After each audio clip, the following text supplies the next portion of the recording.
در شهرک هلبوگ مرکز ناحیه وسع بازسازی راههای پیاده‌گرد آغاز یافت. این اقدام در دوره کارهای آبادانی بخشیده به استقبال ارزنده از جشن 35 سالگی استقلال دولتی جمهوری تاجیکستان با پیشنهاد مقامات اجرایی حاکمیت دولتی ناحیه از جانب صاحبکار انفرادی مظفر خالو و از کوچه به نام عبدولی میرزایف از نزد بینای مرکز تجارتی و خدمترسانی میراث شروع گردید.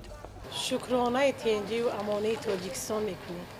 ما صاحبکاران از تشبس‌های سازنده پیشوای ملت پرزیدنت جمهوری تاجیکستان محترم امامعلی رحمان الهام گرفته کوشش نموده ایستاده‌ایم که سهم ارزنده خود را در آبادی یک گوشه وطن گذاریم.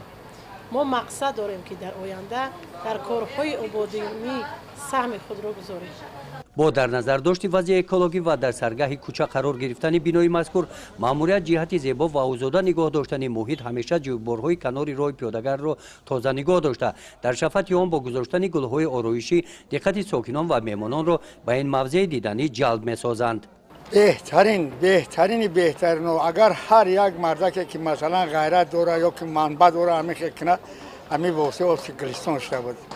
این خیلی آدم‌ها مثلا یورا نگاه کن در این خیلی آدم‌هایی که مثلا همین خیلی آبادی میکنن باور که ما همین روزی که 2 مرتبه 3 مرتبه میگذارم میگم کوچ که همون طرف شما گراهای کدمو خیلی باشم بخدا بهترین هزار رحمت به همین آباد کننده های همین هزار رحمت کوچ که صف همین خیلی شهر مردم بسیارتر باشن.